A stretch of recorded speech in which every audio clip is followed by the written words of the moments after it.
Good morning, everybody. My name is Barry Schwartz, and this is Search Buzz Video Recap. Today is Friday, August 13th. Yes, Friday the 13th, and we got a lot of news to discuss today. We got Google's ranking update over last weekend, another unconfirmed update. It seems like pages are dropping in and out of the index over and over again for some sites for the past month or so. Get a little bit into that. Big brand publishers seem to be outranking for the weirdest content. We'll get a little bit into that as well. Author URLs are back. And do they impact rankings, and so much more. Of course, I'd like to thank our sponsor, SEMrush. Thank you so much for sponsoring once a month. Really appreciate it. Everyone check them out. A great tool set.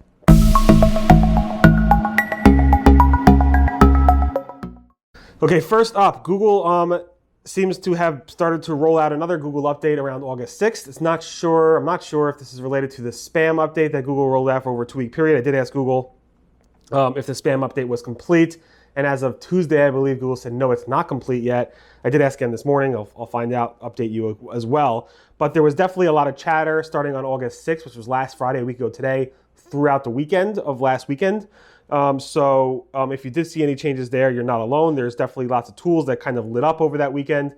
And there's definitely a lot of chatter. So hopefully you guys did well with that update. So over the past month or so, I've been noticing some people in the private SEO forums being like, why are my pages dropping in and out of the index? Why is this happening?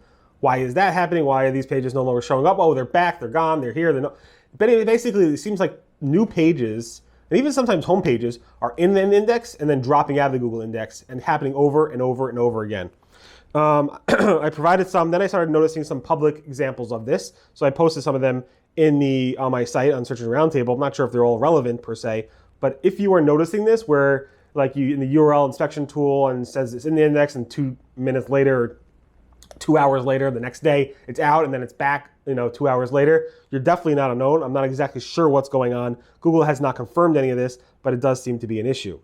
There's been recently a lot of complaints about news publications, like really big ones, like New York Times and Wall Street Journal. I'm not sure if those are specific examples of this, of them. I'm not going to name specific publishers, but big brand publishers, which I named them before. I don't know if they're related to this. Wall Street Journal, New York Times, I don't know if they're involved in this at all. But it seems like these sites are ranking for like weird keywords like best casinos and a whole slew of examples like SEO, buy books, and so forth. So there's lots of examples of these publishers ranking for these very weird generic keywords that have nothing to really do with them. And it seems like the content they're publishing on their website around this that is ranking are kind of like affiliate spammy types of piece of content. It seems like they're kind of like doing domain name leasing, but not. Some of this information was submitted up to Danny Sullivan. Danny Sullivan took a look. He's like, he'll escalate it, but it does seem like some publishers somehow are ranking for these types of keywords that are completely unrelated to them with really, really poor quality. And maybe there's some type of new spam game going on. Google seems to be investigating it, so definitely take a look at that if you are interested. This week, Google updated the structured data article support document for article structured data, specifically adding a bunch of author-related markup. Everybody said they added the author URL, and Google even said they just added the author URL parameter or property. But it seems like they added a bunch of other parameters, including author name and author, which wasn't there like a few months ago. Any event, doesn't make a difference.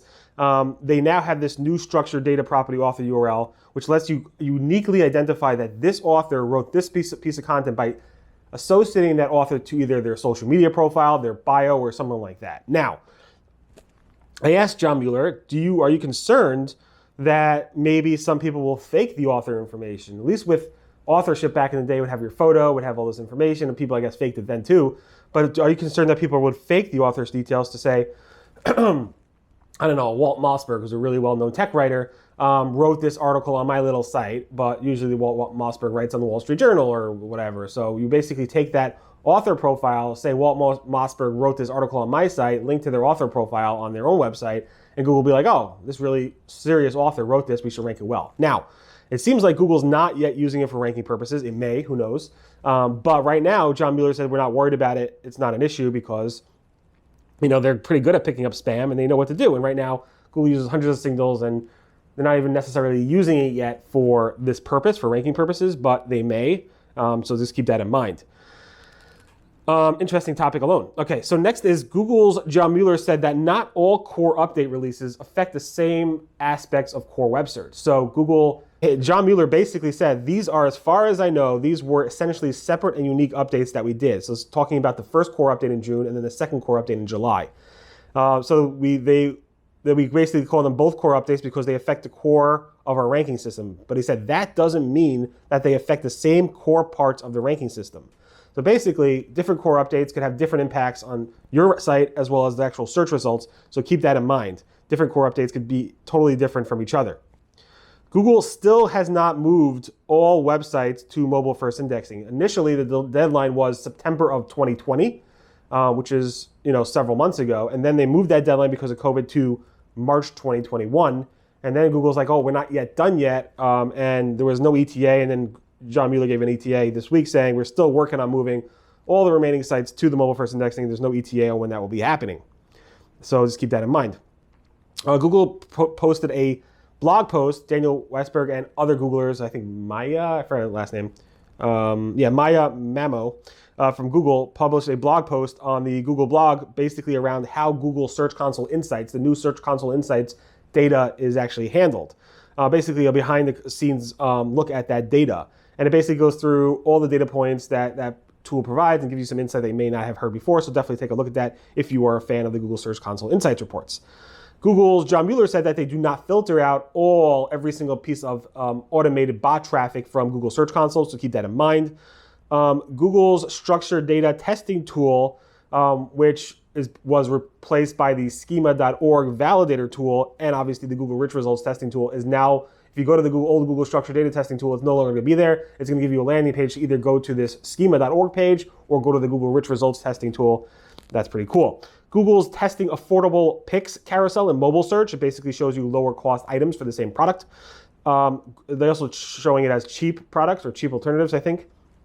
Google's also enforcing that some business categories have physical addresses. So certain types of businesses that you would expect to be in person, maybe nail salons, I guess, maybe in this case it was Pilates studios, although they could probably offer virtual ones. But Google's saying these businesses require physical addresses, kind of some type of anti-spam metric measurement or tactic by Google to prevent some businesses from faking their listings. Google Local my business is also testing the local pack, an updated today attribute to show when they're actually showing inventory. So customers can know this inventory was updated today. The store is likely to have this item. Google's Jenny Marvin asked, do you want to have more custom metrics in Google Ads? And if so, what are those custom metrics? So if you want more custom metrics, go to the Ad Liaison Twitter account, reply to her and say, these are the custom metrics that I would love to see in Google Ads.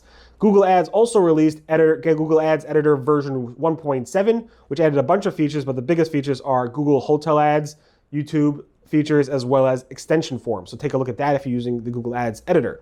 Google AdSense launched this new full screen inline ads. It's basically a way to show inline ads as you're scrolling through the thing. I'll try to include a video of that. And also, Google has updated their podcasting requirements to require you to show level details for specific metrics around that. So if you are using Google Podcasts, definitely take a look. You probably should have received an email last night or yesterday afternoon with those details about those requirements. If not, you can check out the Search Engine Roundtable to get those latest and greatest information. In any event, thank you so much for listening to the Search Buzz video recap. My name again is Barry Schwartz, and this is the search news we covered over at the Search Engine Roundtable at seroundtable.com over the past week. Again, today is Friday, August 13th. Thanks again to SEMrush for sponsoring. Deeply appreciate it.